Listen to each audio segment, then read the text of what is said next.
The little girl in this true story is me. I was only 7 at the time this happened, but I still remember every detail. It's Friday, March 22nd, just before midnight. It's freezing outside, but it hasn't snowed in weeks. Mom and I are curled up on the couch in the living room. The Tonight Show with Johnny Carson is on our 19-inch television set.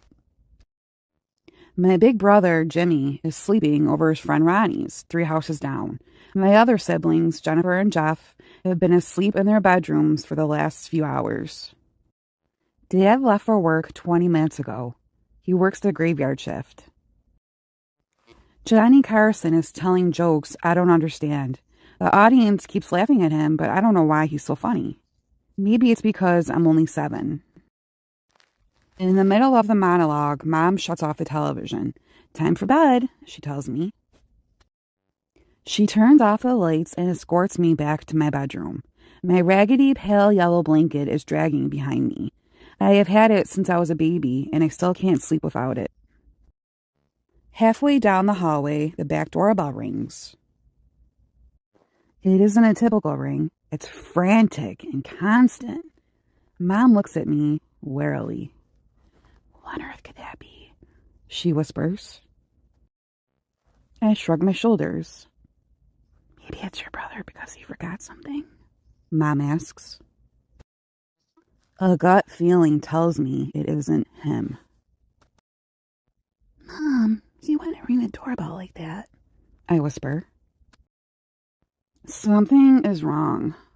The doorbell stops ringing for a moment.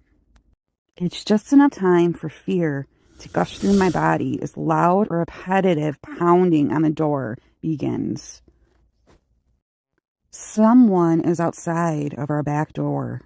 Someone who desperately wants to get in. The pounding on the door grows more aggressive while Mom runs to the window to try and see who the potential intruder is. By the time she arrives, the pounding stops and he is gone. It is silent for only seconds before the same persistent routine begins at the front door. The incessant ringing of the doorbell is followed by violent pounding. It's deafening me. In another attempt to see the person who wants to break into our home, Mom carefully peeks out the front window but has no luck. There is a tall bush next to the front door blocking her view, and she is unable to see anyone. The pounding continues as fear consumes me, cementing my feet to the floor. Every ounce of courage is knocked out of me with each pound on the door. Suddenly, it stops. Once again, Mom peeks out the front window as I stand there quietly watching her. "Oh my God, there he is," Mom whispers, startling me. I walk over to the window to see the person who's producing this much terror in me.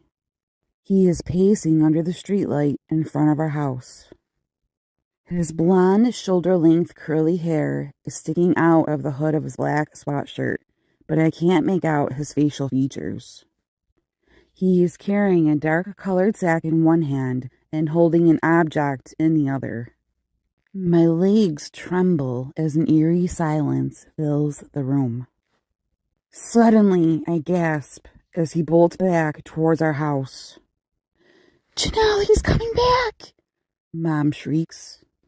I have never heard such fright in her voice. A loud, terrifying sound breaks the silence. It's a sound similar to heavy bricks being slammed one by one against the back door. I'm overwhelmed with panic as I cover my ears, but the sound only seems to grow louder. "Oh my God, I think he's trying to break the door down. He's gonna get in. He's gonna get in. Go hide in my room right now, Janelle. Now!" But Mom can see that I'm not moving. I'm incapable of it.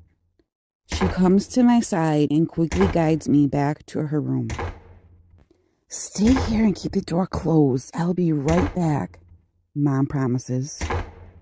She quietly shuts the door and leaves me alone in her pitch-dark room. I am afraid to move, but I know that I need to hide. I have no choice but to ignore my stiff legs and feel around for a hiding place. I end up in the nook between my parents' bed and the wall.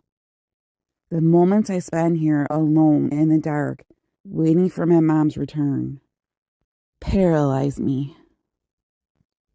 It had only been 5 minutes since this terror began, but it felt much longer. The bedroom door creaks open. My hands are sweating because I'm clutching my blanket so tightly. My only thought is that it's him. He hurt Mom, and I'm next.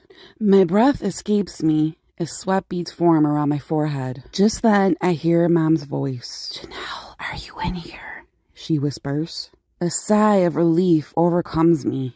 I gather myself and come out from hiding as Mom turns the light on. "I'm so sorry I left you in here, Janelle. I had to lock the kitchen door just in case he gets in," she tells me. She sits on the bed and dials 911. Her voice is shaking as she explains to the dispatcher that someone is trying to break in. "I thought it was my son playing a prank, but he would never terrorize us like this," she tells the dispatcher. After hanging up the phone, she leaves the room again to go check on my siblings, Jennifer and Jeff. I don't want to be left alone again, so I stand in my parents' doorway. I watch as Mom quietly shuts my baby brother Jeff's bedroom door. Then she goes to shut my 4-year-old sister Jennifer's bedroom door. Hanging on the doorknob is a red Minnie Mouse tote bag. My mom placed it there earlier to not disturb my sister as she slept. Quickly, she tries shoving the tote bag into the room in order to shut the door, but the handle gets caught on the doorknob. It causes the door to slam. "Damn it!" Mom didn't whisper that time. She screamed so loud that it almost echoed down the hallway. She lifts the tote bag off the doorknob, tosses it on the floor, and gently pushes me back into her room. "Janelle, you have to stay here. I have to go wait for the cops, okay? Close the door and lock it, and don't open it until I come back to get you," Mom tells me. "No, Mom, please don't leave me in here," I plead. "The police will be here soon, baby, okay? Close the door and lock it. I promise I'll come back for you," Mom tells me. I don't want to close the door, but I listen. I press my ear up against the door. It's very quiet now, unusually so, considering the last 5 minutes. I keep my ear pressed to the door, clueless as to what is happening on the other side of it. I wait in the bedroom for another agonizing 10 minutes. Suddenly, there is a faint knock at the bedroom door. "Janelle, it's Mom. Open up. The police are here," Mom tells me through the door. I open the door immediately and hug Mom tightly. Mom grabs my hand and we walk together to the front door. She quickly unlocks and opens it, and cold air seeps in, forming goosebumps on my skin. 3 policemen step in and Mom explains what happened. One of the policemen pulls out a book of mugshots for us to look through. I look over her shoulder as she flips through the pages. I don't recognize any of them, and neither does Mom, so she gives a description of the intruder. "Do you think he could have gotten into the house?" one of the policemen asks.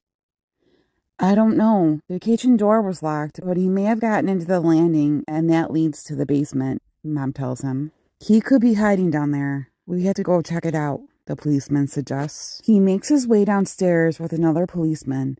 When they reach the basement, I hear things being shuffled around and muffled voices. The 3rd policeman goes to the back door to see the damage that was done. Mom and I sit on the couch together. I'm still shivering, so she pulls a blanket up over me. The cold isn't responsible for causing me to shiver so much anymore. Mom must know I'm still scared, so she pulls me closer to her and reassures me that we are safe. Moments later, the policemen walk back up the stairs. "There's no one down here. He's long gone," I overhear the policeman say. When the 3rd policeman comes back from examining the back door, he has an astonishing look on his face. The door is completely broken off the hinges. Pieces of it are all over your driveway. He had to have been using a crowbar or a sledgehammer for it to create that much damage. He got in the house, but for some reason he ran off. Something could have possibly spooked him. "Oh my God." my mom says. My daughter's toe bag. It got caught on the doorknob and caused me to slam the door. It was completely unintentional. I didn't mean to do it, Mom explains. In that moment, we realize that it happened for a reason. Mom pulls me closer to her and kisses my forehead. Ma'am, that's most likely what scared him away. After he got into the house, he probably heard you slam the door, realized there were people here, and took off, the policeman tells us. Well, I guess we can thank Minnie Mouse then for coming to our rescue, right, Janelle? Mom asks. It is the first smile on my face all night. I know it is her way of comforting not just me, but herself, too. As I wonder and worry about the intruder and the possibility of him coming back, I can't help but think that maybe now I can get that dog I've been asking for.